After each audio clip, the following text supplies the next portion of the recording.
सच साहिब, आज के दोहे से हमें क्या समझने को मिलता है? पांच तत्वों के इस शरीर को परमात्मा ने रच के ही तैयार किया है। परंतु जब हम गर्भ में होते हैं तो हम कहते हैं, ईश्वर हमें इस नरक से निकाल दो। जब ईश्वर हमें इस नरक से निकाल देते हैं तो हम इस संसार के माया जाल में उलझ जाते हैं, जिसके कारण हम ईश्वर के ज्ञान को भूल जाते हैं। तो इसीलिए हमें आध्यात्मिक का ज्ञान होना भी जरूरी है। आध्यात्मिक ज्ञान हमारे माता पिता हमें दे सकते हैं, हमारे गुरु हमें दे सकते हैं, क्योंकि गुरु का ज्ञान जब हमें मिल जाएगा तो हम अपने जीवन में सत्य मार्ग की ओर चल पाएंगे। और आज के दोहे से यही समझने को मिलता है, तो कृपया करके पूरा सुनना और ध्यान पूर्वक सुनना। कबीर साहब जी का दोहा, पांच तत्व का पुतला, युक्ति रची मैं कीव, मैं तो ही पूछो ज्ञानियो, शब्द बड़ा की जीव। कबीर साहब जी कहते हैं, पांच तत्वों के इस पुतले शरीर को मैंने ही रच के तैयार किया है। ज्ञानियों, मैं तुमसे पूछता हूँ, शब्द बड़ा होता है कि जीव बड़ा होता है? विशेष में कहते हैं कि मैं कहने वाला यह चेतन ही अपने कर्मों द्वारा शरीर का विधाता होता है। जीव का बुलाया माना हुआ विधाता शब्द मात्र है। कबीर साहब हमें इस दोहे में क्या समझाते हैं? पांच तत्वों के इस पुतले शरीर को परमात्मा ने ही रच के तैयार किया है। जब हम गर्भ में होते हैं तो हम कहते हैं, परमात्मा हमें इस नरक से निकाल दो, हम तुम्हारी भक्ति करेंगे। पर जब हम इस संसार में आ जाते हैं तो हम इस संसार के माया जाल में उलझ जाते हैं, जिसके कारण हम भक्ति मार्ग पे चलते नहीं हैं, क्योंकि हमारे माता पिता हमें आध्यात्मिक का ज्ञान ही नहीं देते हैं। देखो, हमारे माता पिता हमें संसारिक ज्ञान देते हैं और अपने जीवन में आगे बढ़ने के लिए बताते हैं, बहुत सी बातें हमें समझाते हैं, परंतु हमें आध्यात्मिक का ज्ञान नहीं देते हैं। अगर वो आध्यात्मिक का ज्ञान नहीं देंगे तो हम अपने जीवन में सत्य मार्ग की ओर कैसे चल पाएंगे? नहीं चल पाएंगे। इसीलिए हमारे माता पिता को आध्यात्मिक का ज्ञान भी देना चाहिए। अगर आप अपने बच्चों को आध्यात्मिक का ज्ञान दोगे तो वो अपने जीवन में सत्य मार्ग की ओर चलेगा, वो कभी दुष्कर्म नहीं करेगा, क्योंकि आप अपने बच्चे को सही मार्ग दिखा सकते हो। यदि आप अपने बच्चे को आध्यात्मिक का ज्ञान दोगे तो वो अवश्य ही ये समझ जाएगा कि अपने जीवन में हमें अच्छे कर्म करने चाहिए, क्योंकि कर्मों का फल कभी निष्फल नहीं होता है। अगर आप किसी को दुख पहुंचाते हो या कष्ट पहुंचाते हो तो उसका परिणाम भी एक दिन अवश्य ही भोगना पड़ता है। और जो व्यक्ति अपने जीवन में अच्छे कर्म करता है तो उसका फल तो अच्छा ही मिलता है, और जो व्यक्ति बुरे कर्म करता है वो ज्यादा समय तक का टिक नहीं पाता है, क्योंकि उसने दूसरों को कष्ट पहुंचाया, तकलीफ पहुंचाया है, तो उसका तो विनाश होना ही है। यदि आप अपने बच्चे को ये समझा दोगे तो वो अवश्य ही अपने जीवन में सत्य मार्ग की ओर चल पाएगा। और मैं ये कहता हूँ कि बच्चे की गलती नहीं होती, उनकी माता पिता की गलती होती है, जो अपने बच्चे को आध्यात्मिक का ज्ञान नहीं दे रहे हैं। उसे संसारिक ज्ञान दे रहे हो, सारे ज्ञान दे रहे हो, पर लेकिन आध्यात्मिक ज्ञान क्यों नहीं दे रहे हो? ये क्यों कहते हो कि अभी इसकी भक्ति करने की उम्र नहीं है?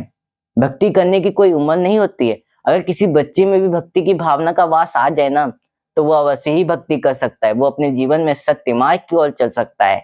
इसीलिए अपने बच्चे को आध्यात्मिक ज्ञान भी दो, क्योंकि वो गलत संगति में ना जा पाए, वो सत्य मार्ग की ओर जा पाए।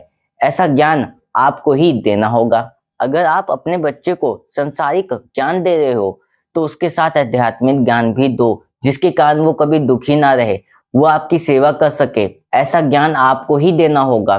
तो इसीलिए अपने बच्चे को संस्कार अच्छे दो, जिसके कारण वो अपने जीवन में सत्य मार्ग की ओर चल पाए। और कहते हैं कि पहले गुरु हमारे माता पिता होते हैं, जो हमें चलना सिखाते हैं, और इस संसार में हमें किस प्रकार चलना है वो भी ज्ञान हमें देते हैं। हमारे माता पिता हमें सब कुछ सिखाते हैं, तो पहले गुरु हमारे वही होते हैं। उनका हमें आदर करना चाहिए, उनकी सेवा करनी चाहिए, क्योंकि वो हमारे जन्मदाता हैं।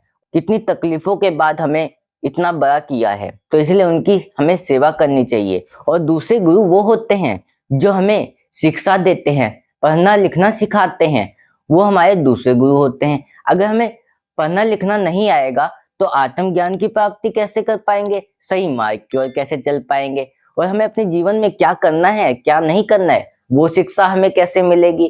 तो इसीलिए हम स्कूल जाते हैं और वो भी हमारे गुरु होते हैं, तो उनका भी हमें सम्मान करना चाहिए, क्योंकि वो हमें अपने जीवन का एक रास्ता बता दे, जिस मार्ग पे चलने के बाद आप अपने जीवन में सफल हो पाते हो।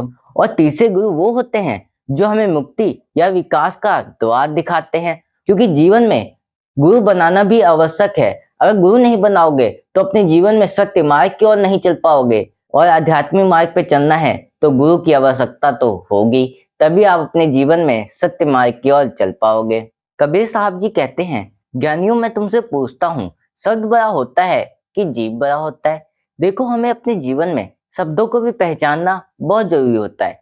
इन शब्दों में कौन बड़ा है ये हमें पता करना भी जरूरी है। अगर हम ना पता कर पाए तो हम अपने जीवन में आत्मज्ञान की प्राप्ति कैसे कर पाएंगे, परमात्मा का सत्य कैसे पहचान पाएंगे, मुक्ति या विकास का द्वार हम कैसे पा पाएंगे। इसलिए हमें शब्दों को पहचानना भी जरूरी है। इसीलिए विशेष में कहते हैं कि मैं कहने वाला ये चेतन ही अपने कर्मों द्वारा शरीर का विधाता होता है। देखो, इस शरीर का विधाता हम हैं। अपने जीवन में कोई भी कर्म करना चाहे कर सकते हैं, वो चाहे अच्छा कर्म हो चाहे बुरा कर्म हो, और दोनों कर्मों का परिणाम हमें अवश्य ही भोगना पड़ता है। ईश्वर हमें कुछ नहीं देते हैं, ईश्वर तो हमें अपने कर्मों का फल देते हैं। जैसा हम कर्म करते हैं वैसा फल हमें मिलता है। तो इसीलिए हमें अपने जीवन में अच्छे कर्म करने चाहिए, क्योंकि हम इस शरीर के विधाता हैं। हम अपनी बुद्धि का, अपनी सोच का किस प्रकार उपयोग करते हैं ये तो हमारे ऊपर निर्भर करता है। यदि हम अपनी बुद्धि का सदुपयोग करेंगे तो हम अपने जीवन में उन्नति करेंगे, आगे बढ़ेंगे। अगर हम अपनी बुद्धि का दुरुपयोग करते हैं, दूसरों को कष्ट पहुंचाते हैं, तो हमारा विनाश होगा। हम अपने जीवन में सत्य मार्ग की ओर नहीं चल पाएंगे। इसलिए अपनी बुद्धि का भी हमें सदुपयोग करना चाहिए। और ये शरीर हमारा है, इसका आपको कैसे उपयोग करना है ये आपको सोचना है।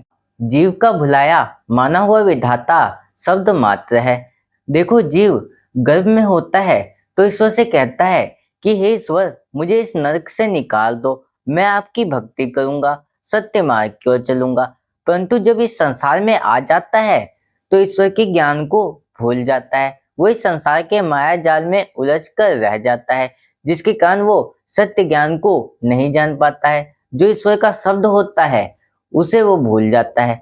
इसलिए कबीर साहब जी कहते हैं, जीव का भुलाया माना हुआ विधाता शब्द मात्र है। जो व्यक्ति ईश्वर को भूल चुका है वो तो शब्द मात्र है। जो व्यक्ति शब्दों को पहचान जाता है वो अपने जीवन में सत्य मार्ग की ओर चलता है। और शब्दों का ज्ञान हमें किसके द्वारा होगा?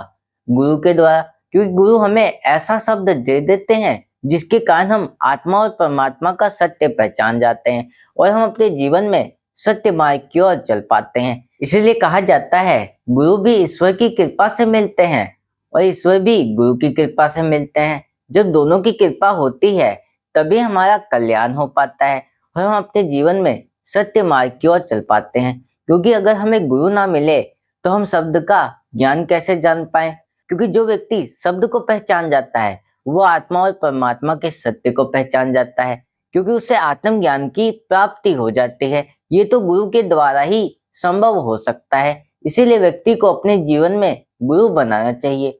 हमें अपने जीवन में गुरु तो बनाना है पर अंधभक्त नहीं बनना है, क्योंकि ईश्वर ने हमें बुद्धि दी है। उस बुद्धि का हमें सदुपयोग करना चाहिए। अगर हम अपनी बुद्धि का सदुपयोग करेंगे तो हम अपने जीवन में उन्नति करेंगे, आगे बढ़ेंगे। अगर हम अपनी बुद्धि का दुरुपयोग करेंगे तो विनाश ही होगा। इसलिए अपनी बुद्धि का सदुपयोग करो और अपने जीवन में सत्य मार्ग की ओर चलने का प्रयास करो।